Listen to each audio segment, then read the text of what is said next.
老子就不想跟你谈。话音落下，铁柱抬手就是一拳。接上集，铁柱可没有时间在这里浪费，连夜赶回了上平村，同时也在考虑现在要面对以及要解决的2个问题。首先是岳灵的工作，其次就是岳灵的父母。而解决问题最好的方式就是钱。转眼到了早上，铁柱先按照时间把鱼送到市场口，跟赵瑞东的伙计做好了交接。他也没耽误时间，立刻开回上平村把鞋装上，回到市里拉上岳灵跟王霞。还是老地方，铁柱把鞋的款式摆好，就给王霞跟岳灵分工。小姨，你就负责帮我拿鞋，小林你就负责帮我收钱。俩人是第一次跟着铁柱摆地摊，还有些害羞，但是铁柱可不管那些。走过路过不要错过名牌鞋厂出品的男女皮鞋，款式新颖，穿着舒适，优惠大促销，不要99，不要88，只要10块钱。不要问我为什么，厂长是我表哥。见铁柱喊得这么有意思，岳灵跟王霞都跟着笑了起来。这时也陆续的开始有人来买鞋，场面顿时活跃了起来。先试后买，穿得好看你就买，随便看随便试啊。场面一打开，就有人开始付钱。这个时代就是这样的机遇，一切都充满生机，即便是摆地摊都生意火爆。岳灵收钱都收得手指发软，最后只剩下了几双断码的鞋。岳灵把整理好的钱交给铁柱，一共是3930块钱，你数数吧。铁柱接过钱，还真的数了起来。岳灵虽然没说啥，但是心里还是有点失落。然而铁柱却只是数了1000块钱，跟着就把这1000块钱塞给了岳灵。岳灵的心里又是一阵感动，没想到铁柱是给自己数的钱。这1000给你当零花钱，剩下的我先攒起来，留着给你办工作用。今天辛苦了，你先休息会，我把这里收拾一下，咱就去吃饭。钱握在手里，温暖却在心里，一丝丝的情感在潜移默化之中，也开始在岳灵的心里萌芽。回到上平村，铁柱把岳灵、王霞送回家，来到湖边。你就吃这东西啊？挣钱了也不改善一下？我可不舍得花钱，我还想着把钱攒起来，在这湖边盖座院子呢，以后我就自己出来单过。铁柱随即拿出200块钱给了他。这时刘大勇也来了。还出去打工吗？不了，留下来帮着大强照看平湖，过段时间我再去弄点好鱼苗。你帮我们承包了平湖，我们也得当个正经营生干啊。你能这么想就行，哥俩好好干吧。过几天卖鱼这条路子我就交给大强自己干了，赚了钱日子也就好过了。那你干嘛去？不是说好了咱俩一起干吗？我有别的买卖做，根本顾不过来这些。这几天有大勇帮着照看，你抽空去办了执照还有检疫证，卖了买卖也好做，省得受气。回到家后，初喜先一直等着他。铁柱，明天我和你一起去市里，顺便看看你操书。行，到时候我给你拿点钱，你别空手去。转眼到了第2天，铁柱先把鱼送到市场门口，然后带着楚喜先来到医院。铁柱也想去瞅瞅龙家鹏，来到走廊就看到很多人站在病房的门口看热闹。你在这里住院吃药就得交费，你是不是残疾人我们不管，不交费的话就去办出院吧。我现在连路都走不了，怎么办出院？你说的这是人话吗？总之我没钱，硬赶我走，你们就是欺负歧视残疾人。那我们也没法子。护士，你去给他办出院吧，中午之前让他离开。铁柱可不想多管这个闲事，转身离开，照旧去鞋厂拿鞋。鞋子才摆上，就来了一群戴红袖箍的人。你有营业执照没有？正在办。没有执照就敢在这里摆摊，你当我们都是摆设是吧？根据规定，无照经营没收商品，罚款20。那么麻烦干啥？钱我多交点，票就不要了，大家交个朋友，还省时省力，都有好处，您说是吧？无照经营本来是要没收商品的，但是我看你态度很好，这次就算了，赶紧去把照办下来，到时候你随便摆，今天就先交点罚款吧。铁柱拿了100块塞给了带头的男子，满意的带着人离开了，才把他们给打发走。又来了几个气势汹汹的人。你们又是哪个部门的？谁叫你在这里摆地摊卖鞋的？因为你卖这些假冒伪劣商品，我们商场的鞋子都快没人买了。你赶紧把你的这些破鞋给我拿走，别在这里摆着卖。您先等会，我卖的是正儿八经的鞋子，不是破鞋。您这一句话不要紧，弄得好像有点见不得人似的。但话说回来，我卖我的鞋子跟你们有啥干系？不服气你们也便宜卖，看谁能竞争过谁。我说话不好使是吧？那就别怪我不客气，把他的摊子给我砸了。您再等会，想想你是商场经理吧，买卖不好你就该去想想怎么把经营搞上去。你今天砸了我的摊子，明天我还会来摆，我能让你商场的鞋子一双都卖不出去。而且你敢碰我的摊子一下试试？我既然在这里摆摊，就不怕这些。你来也是为了解决问题，而不是加深问题的复杂性。我是可以好好谈的，就看你咋想了。那你想怎么谈？老子就不想跟你谈。话音落下，铁柱抬手就是一拳，硬是把那经理轰倒在地。这些人欺软怕硬，动动嘴还行，一看铁柱动真格便怕了，灰溜溜的跑了。做生意没那么容易，尤其是破坏别人利益的情况下，铁柱也早有这个准备。好在会市周围一共有5个县，他还可以去别的县卖。去医院接上楚喜仙，俩人回到上平村的时候，都快晚上7点了。回到家就听王秀莲说，那个龙家鹏叫人给抬回来了，还住在他的那间破瓦房里。同时平湖边上，天有点凉，我回家取件衣服去。你回去两口子还不得打架？你快在这醒酒吧，我回家给你拿去。说完，刘大强便往家里走去，还未到门口，就看到杨翠花走出家门。这么晚了还出去？刘大强紧紧地皱起眉头，拿了把斧头，也悄没声地跟了上去。续接上集，刘大强拿了把斧头，悄没声地跟了上去。你可想死我了，快来让我亲口。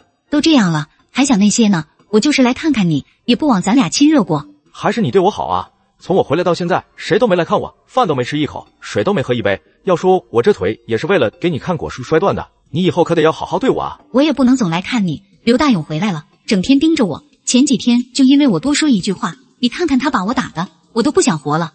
那你还跟他过什么过？我要是你，直接下药毒嘎他，到时候你想跟谁好就跟谁好，谁还能管你？我咋能那么做呢？再说能行吗？他根本没把你当人看，你还跟他念什么墙？而且我已经想好了，到时你把刘大强还有铁柱都叫上，先用正常的酒把他们灌醉，之后就把农药给他们喂到肚子里，等他们嘎了，你就说是他们喝多了酒，误把农药当酒给喝了，到时候都会相信你说的。你说的倒是个法子，铁柱也不是啥好东西，连他一起毒嘎最好。然而这些话却被窗外的刘大强听得清清楚楚，一脚踹开房门，眼里的杀气让那昏暗的屋子都充斥着恶寒。大强，你冷静点，我是开玩笑的，都是你嫂子勾的我，都是她的错。刘大强没有别的想法，愤怒至极的他举起那黑沉沉的斧子，照着龙家鹏的西瓜便砍了下去。杨翠花早已吓得魂飞魄散，晕了过去。刘大强没有嘎他，混乱的思绪里还知道这个女人是他的嫂子，转身离开，回到平湖边。大强，你这是咋了？刘大强却扑通一声瘫坐在了地上。半个小时后，俩人又回到了那破瓦房。回家去，以后哥不能管你了，自己要好好的过日子。哥，你想干嘛？你还年轻，不值得为了这对狗男女而废了前程。我是烂命一条，活到现在也够本了。你也是我的弟弟，当哥没有给你个安稳的生活，让你吃了不少的苦，就让哥为你做点啥吧。哥，我不干，你要还当我是你哥，就给我回家去，这里发生的一切都跟你无关，立刻给我走。刘大勇决绝地把刘大强给推出门外。弟弟，你听哥话，回家去，就当哥哥求你了。难道你想看着我嘎在你的面前吗？哥，你怎么这么傻啊？我让你走，听见没有？万般不舍与心痛下，刘大强还是头也不回地往家里走去。此时杨翠花醒来，大勇，大强嘎人了，他嘎人了。大勇，你想干什么？你看到我弟嘎人，你也不能活着。大勇，一日夫妻百日恩，你不能这样，我绝对不会出去乱说的。其实我早想弄嘎你了，别以为我不知道你的那些丑事，你还好意思说咱俩是夫妻？下辈子做个好女人吧。午夜时分，正在睡梦中的铁柱被楚喜仙给叫醒。铁柱，你快点起来，刘大勇嘎人了，他把杨翠花跟龙家鹏都给嘎了，快点去看看。为什么会这样？刘大勇为啥要嘎龙家鹏啊？你疯了呀？你为啥要嘎他们？他们俩搞破鞋。从当时俩人钻玉米地，到龙家鹏为了杨翠花去看果树摔断腿，再到俩人密谋要毒嘎他们兄弟，一五一十的说了一番，这可让村民都震惊了，尤其是铁柱、岳林跟王霞。真是嘎有余辜，他还说是为了咱们去看果树，这个混蛋真是活该，平时人模狗样的，居然还能跟杨翠花搞到一起。小林，这回你还内疚吗？你还心疼他吗？岳林此时也是又惊又怒，没想到龙家鹏坏到这种程度。小艺人都嘎了，你还说这些有啥用？知道是为了啥就行了，这也没啥好看的，看多了害怕。我送你们回去吧。送俩人回家后，铁柱随即来到平湖边，好好的活着吧，别辜负大勇的一片心意，把眼泪擦干，再去看看他吧。我对不起他。别说这些没用的，大勇不想听这些。第二天一早，铁柱没有去拉鱼，刘大强也不可能有心情给他装鱼，他只是把鞋子都固定好，准备去新县。就在这时，王霞跟岳林也来了。铁柱，我们跟你一起去吧。行啊，我还巴不得呢。咱今天去新县，据说那儿有家卤味馆特别的好，中午咱就去尝尝。铁柱，别啥都让小林干，给人家累着，出门要顾好人家呀。我知道了，娘，我给你们留了钱，带回你俩赶大集去吧。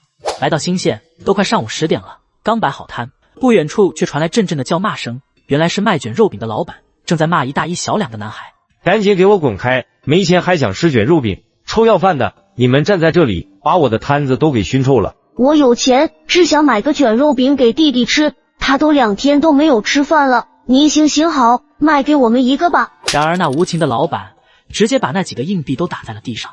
几分钱也想买卷肉饼，想吃饭去垃圾堆里捡吧，赶紧滚，别耽误我做生意。大叔，卖我半个卷肉饼行吗？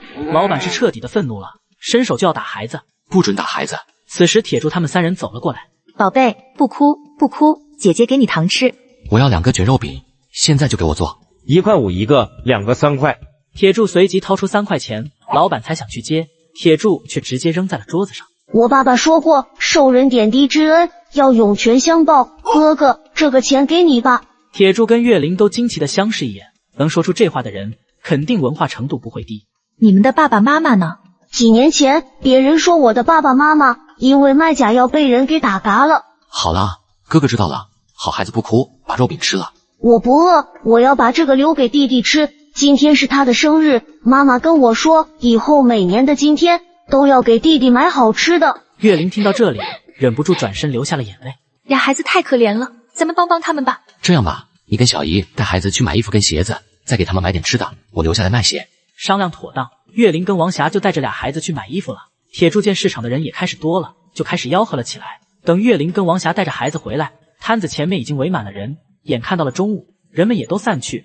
就在这时，哥哥拿了一本都破了页的书，连同几个硬币都放在了桌子上，就要带着弟弟离开。你俩干嘛去？我带你们去吃饭啊。哥哥，你是好人，我爸爸最喜欢的一本书送给你，他们一定会保佑你发大财的。铁柱看了一眼那本书，再去看俩孩子时，他们已经跑远了。他随即拿起那本书，依稀的能在书页上看到用毛笔书写的金方俩字。看到这里的时候，铁柱瞬间明白了，那孩子的父母肯定是医生，因为卖着书里的药，遭人嫉妒，把他们给害嘎了。这本医书可以说是无价之宝，也是孩子的父母留给他们唯一的财富，我一定要给孩子送回去。我同意，咱们不能要孩子的东西，咱们去问问孩子住在哪儿，赶紧给送回去吧。